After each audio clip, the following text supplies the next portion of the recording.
Hello everyone, Shri IAS academy में आपका स्वागत है। जैसा कि आप जानते हैं कि श्री आईएएस एकेडमी ने आंसर राइटिंग सीरीज की शुरुआत की है, जिसके अंतर्गत ऑलरेडी हमारे 674 पार्ट आ चुके हैं। ये हमारा पार्ट 675 है। अपने इस पार्ट में हम देखेंगे कि आपके द्वारा हमारे टेलीग्राम चैनल पर किस प्रकार का प्रश्न लिखकर भेजा गया, उसे आपने किस तरीके से लिखा और वास्तव में आपको उसमें किन किन बिंदुओं को ऐड करने की आवश्यकता है। तो चलिए शुरू करते हैं। जैसा कि आप देख रहे हैं, ये प्रश्न आपके द्वारा हमारे टेलीग्राम चैनल पर भेजा गया है। तो सबसे पहले हम आपके इस प्रश्न को पढ़ेंगे, आपके आंसर को देखेंगे और देखेंगे कि इसमें किन किन बिंदुओं को ऐड करने की आवश्यकता है। काफ़ी अच्छा प्रश्न है। आपका प्रश्न है कि हाल ही में भारतीय समाज में मातृत्व अवकाश की तरह पितृत्व अवकाश की भी मांग उठ रही है। ये क्यों आवश्यक है, इसके समक्ष क्या क्या चुनौतियां आ सकती हैं। काफ़ी अच्छा प्रश्न है। आपने लिखा सर्वप्रथम 1919 में प्रथम इंटरनेशनल लेबर कॉन्फ्रेंस में मातृत्व रक्षार्थ विषय पर कानून बनाए गए। हमारे संविधान के निर्देशों और संकल्पों को देखते हुए 1961 में सर्वोच्च न्यायालय के म्यूनिसिपैलिटी कॉर्पोरेशन दिल्ली बनाम सर्वोच्च न्यायालय बाद में मातृत्व अवकाश पर कानून बनाने की पहल हुई। हालांकि हमारे देश में मातृत्व अवकाश हेतु कानून तो बन गया, जो कि एक सराहनीय कदम था, जिसके तहत माँ को कानूनन 6 महीने का मातृत्व अवकाश मिलता है। लेकिन इसके दूसरे पहलू की बात की जाए तो पितृत्व अवकाश के लिए इस तरह का कोई कानून नहीं है। सर्विस रूल के तहत केंद्र सरकार पिता को 15 दिन का मातृत्व अवकाश देती है। कई निजी कंपनियां जैसे कि जोमैटो आदि में पितृत्व अवकाश दिया जाता है, लेकिन इस बारे में कानून न होने से समरूपता और अनिवार्यता का अभाव है। वर्ष 2017 में महाराष्ट्र के सांसद राजीव साटव ने पिता के हितों को संरक्षित करने के लिए पैटर्निटी बेनिफिट बिल पेश किया था, लेकिन यह बिल कानूनी रूप न ले सका। एक तरफ सरकार समाज में समानता और समग्रता की बात करती है और दूसरी ओर पुरुषों की एक पिता के रूप में बच्चे के प्रति जिम्मेवारियों को नज़रअंदाज करती नजर आती है। इसके पीछे कुछ भ्रांतियाँ भी जुड़ी हुई हैं, जैसे बच्चे के पालन पोषण की जिम्मेदारी केवल माँ के जिम्मे छोड़ना, पुरुष का घरेलू कामकाज में स्त्री के साथ हाथ बढ़ाने को गलत नज़रों से देखना, जो कि पुरुषवादी सोच का परिणाम है।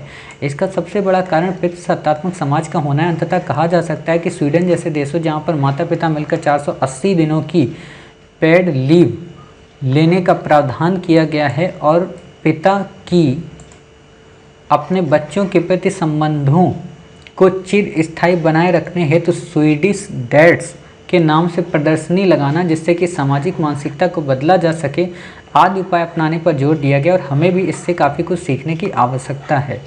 देखिए, आपने ये प्रश्न तो लिख दिया, इसका आंसर भी लिख दिया, लेकिन इस प्रश्न में एक पार्ट पूरा का पूरा मिस है, यानी कि गैप ही है। मतलब आपने ये तो बता दिया क्यों आवश्यक है, लेकिन इसके समझ चुनौतियाँ क्या हैं उसमें केवल आपने एक ही चुनौती बताई है।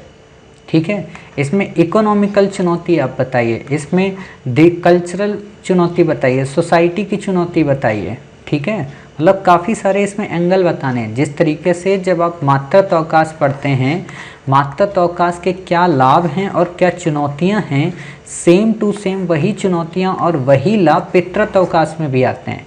बस कुछ जगह पे डिफरेंस हो जाता है। वो क्या कि मातृत्व अवकाश में माँ जो होती है वो गर्भवती होती है, पितृत्व अवकाश में पिता जो होता है वो गर्भवती नहीं होता है। ठीक है ना। तो मातृत्व अवकाश क्यों जरूरी है अपेक्षाकृत पितृत्व के। जैसे इंटरव्यू में आपसे क्वेश्चन पूछा जा सकता है इसी प्रश्न को लेकर कि ठीक है, हमने मान लीजिए मातृत्व अवकाश दे दिया, पितृत्व अवकाश दे दिया, आपकी नज़र में दोनों में से अगर एक को चुनना हो तो आप किसे प्रायोरिटी देंगे।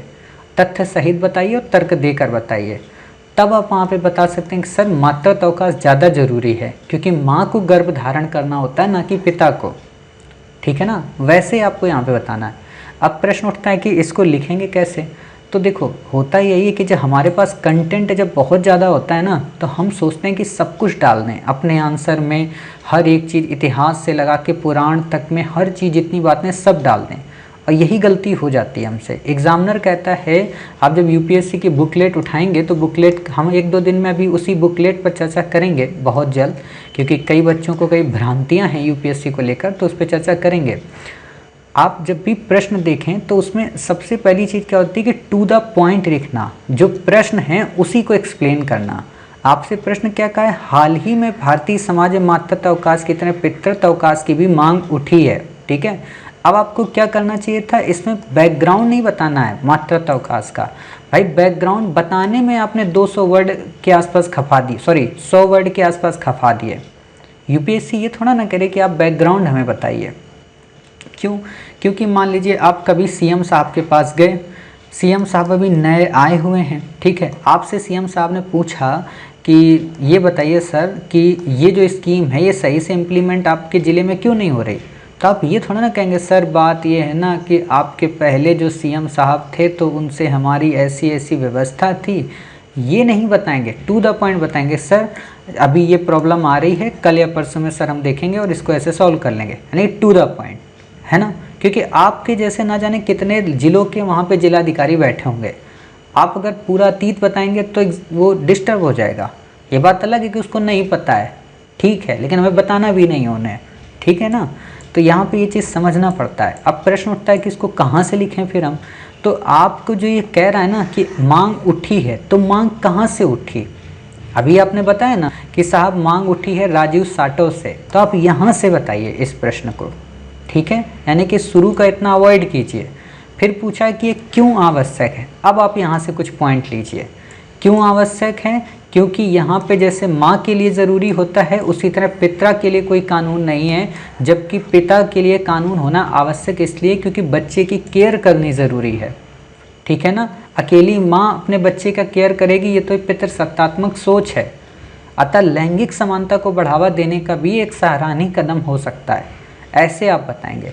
और जब आप ये बता देंगे 2-3 कारण क्यों आवश्यक है, क्योंकि क्यों आवश्यक है पे ज़्यादा जोर नहीं दिया गया। और एक बात और बताएं, ध्यान दो, बिल्कुल मौलिक चिंतन करो कि क्यों आवश्यक में, क्यों आवश्यक अगर आपको ये दिया है, ठीक है, क्यों आवश्यक में जो व्यक्ति बिल पेश कर रहा है उसके 2 या 3 ही कारण होंगे। अगर कारण इसमें बहुत ज़्यादा हों, मतलब हज़ारों कारण हों आवश्यकता के, तो 10 से 20 लोग इस बिल को पेश करते, स्वयं सरकार भी पेश करती, यानी कि आवश्यक अभी उतना नहीं है, बस मांग उठ रही है कि हाँ ये चीज़ आए, तो उनके 2 ही से 3 कारण होंगे, वो आप बता दीजिए।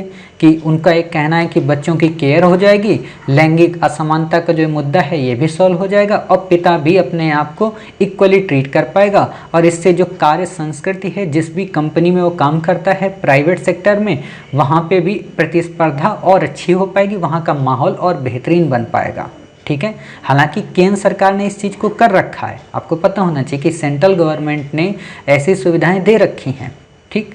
अब आप बताइए कि इसके समझ चुनौतियां क्या। वास्तव में क्वेश्चन यहाँ पे है चुनौतियों पे और लास्ट पे आपके द्वारा दिए गए सुझाव पे। आपने यहाँ पे जो सुझाव दिया है ना, ये वाला, ये जो सुझाव स्वीडिश डैड्स का, और यहाँ पे जो आपने सुझाव दिया है नीचे अंततः कहा जा सकता है स्वीडन जैसे पेड लीव, है ना, ये सुझाव जरूरी है वहाँ पे कि भारत जब एक तरीके से अपने आप को विकसित देश बनने की श्रेणी में आगे आ रहा है, तो भारत को ऐसे छोटे छोटे इशूज़ पर भी नियम कानून बनाने की आवश्यकता है, ताकि वो न केवल सस्टेनेबल डेवलपमेंट गोल्स के समानता, लैंगिक असमानता को दूर कर सके, बल्कि स्वीडन जैसे देशों की तरह पेड लीव और स्वीडिश डैड्स के कैंपेन को भी फुलफिल कर सके, है ना, जिससे लोगों में एक प्रेरणा आ जाएगी। ऐसे आप बताइए, निष्कर्ष में ये आपका कंटेंट काम आएगा, ठीक है। और ये वाला जो कंटेंट है आपका, ये इसको पॉइंट में 2 पॉइंट बताइए आवश्यक क्यों है उस जगह पे, ठीक। और फिर चुनौतियाँ बताइए। चुनौतियाँ आपने यहाँ पे नहीं बताया है ना। चुनौतियाँ क्या हो सकती है? नंबर 1 चुनौती वही पितृसत्तावादी सोच कि कोई भी नहीं चाहता समाज के लोग कि जैसी माता होती है, जैसी स्त्री होती है, वैसे पुरुष भी बिहेव करें। दूसरी सोच, इकोनॉमी पर इम्पैक्ट पड़ेगा। क्यों? कि जब उसी वर्ष पितृत्व अवकाश भी होगा, उसी वर्ष मातृत्व अवकाश होगा, और सोचो वैसा ही उस कंपनी में 20 वर्कर के साथ हुआ, तब तो कंपनी की इकोनॉमिक ग्रोथ रुक जाएगी। और कई बार ऐसा होगा कि कंपनियां जैसे आज भी आप देखिएगा कि महिलाओं को जब प्राइवेट कंपनी में या जो बीपीओस में जब कार्य करने को कहा जाता है, तो उनको ये शर्त पहले से ही रखी जाती है कि आप लगभग 2 साल तक हमारी कंपनी में रहेंगी, लेकिन आप गर्भ धारण नहीं करेंगे, यानी कि आप गर्भवती नहीं होंगी, ताकि हम आपको अभी मातृत्व अवकाश न दे पाएँ। इससे कंपनी का लॉस होता है ना। तो ऐसे आप बता सकते हैं कि हाँ ये सब चुनौतियां हैं। और अभी कोविड-19 के पेंडेमिक के समय पे तो ये बहस और तेज़ हो जा रही है ना। और फिर एक चीज़ और बता दूं कि जैसा कि कोविड-19 के पैंडेमिक के समय देखने को मिला कि पिता और माता और पूरा परिवार एक साथ रहने लगा, तो घर में हिंसात्मक गतिविधियां ज़्यादा बढ़ गई, है ना। तो ये भी एक रीज़न हो सकता है कभी कि तुम देखभाल नहीं करते हो, ऐसे मतलब थिंकिंग बेस ये क्वेश्चन है, क्योंकि अभी ये पास नहीं हुआ है और इसका कोई एक कारण नहीं है, कोई एक लॉजिक नहीं है, बहुत सारे कारण हैं, बहुत सारी चुनौतियाँ हैं। तो वो आप थिंकिंग बेस होकर इसका आंसर लिखिए, ठीक है। यहाँ पे ये इतनी पास्ट की चीज़ें बतानी ज़रूरी नहीं है। भाई एक बात बताओ, जब आप लिख रहे हो तो एग्जामिनर को क्या लगेगा कि आप मातृत्व अवकाश का हमें आंसर क्यों दे रहे हो। हमने तो आपसे पूछा कि मातृत्व अवकाश की तरह पितृत्व अवकाश की मांग उठी है, यानी कि मातृत्व अवकाश एक संदर्भ है और संदर्भ को हमें एक्सप्लेन नहीं करना है, एक्सप्लेन करना है जो मूल बात है, पितृत्व अवकाश, ठीक है। तो उसे आप बताएंगे और जब आप बता देंगे फिर आप इसका निष्कर्ष दे देंगे, चुनौतियां जो हैं वो बीच में बता देंगे, उपाय बता देंगे और फिर समाधान दे देंगे। उपाय बिल्कुल सिंपल से, देखो हर एक चीज़ का उपाय सिंपल सा होता है कि अभी सरकार को इस पर एक कमेटी गठित करनी चाहिए, समाज के सभी सामाजिक संगठनों को आगे आकर इस पर विचार विमर्श करना चाहिए, इस पर थोड़ी और गहन चर्चा की आवश्यकता है ताकि हमारी इकोनॉमिक की सातत्य भी बनी रहे और पितृत्व अवकाश की अवधारणा है वो भी पूरी तरह से कंप्लीट हो जाए। हमें स्वीडिश मॉडल को थोड़ा और ध्यान से एनालिसिस करने की आवश्यकता है ना। और फिर तुलना और अच्छे से कर दो निष्कर्ष में कि स्मरणीय हो कि स्वीडिश जो डेट्स कैंपेन है या जो वहाँ पे लीव की सिस्टम है वो वास्तव में एक विकसित और डेवलप कंट्री के कारण हो सकता है, और अभी तो भारत विकासशील है और अभी विकास की राह पे चल रहा है, तो अचानक से इसमें इतनी छुट्टियाँ दे देना भी, और कोविड-19 के बाद अभी तो कंपनियाँ खुली हुई हैं और उसमें ऐसी छुट्टियाँ मिल जाएँ तो कार्य प्रणाली पर प्रभाव पड़ेगा, इकोनॉमिक ग्रोथ रुकेगी। अतः इन सब के मध्य एक सामंजस्य बनाने की आवश्यकता है जिससे न केवल पितृत्व अवकाश की अवधारणा भी कंप्लीट हो सके, मातृत्व अवकाश का लाभ भी मिल सके, लैंगिक असमानता भी दूर हो सके और साथ ही इकोनॉमिक ग्रोथ भी बनी रहे और साथ ही समाज का ताना बाना भी बना रहे। ऐसे आपको इसको बता देना है, समझ रहे हैं। मतलब ये उत्तर एक ऐसा है कि इस पे आपकी कलम खुल के कुछ भी लिख सकती है, बशर्ते तब जब आप ये चीज़ें इतनी ना बताएं, इतना आप ट्रेडिशनल ऐड ना करें, ठीक है। उम्मीद है आप समझ गए कि किस तरीके से आपको इस प्रश्न का उत्तर लिखना है, कैसे इसमें पॉइंट्स को ऐड करना है और किस तरीके से अपनी बातों को क्रमबद्ध रूप से सजा के बेहतरीन निष्कर्ष देते हुए अपने उत्तर को कंप्लीट करना है। मिलते हैं फिर आप ही के द्वारा भेजे गए एक नए प्रश्न के साथ, तब तक अपना ख्याल रखिए और स्वस्थ रहिए।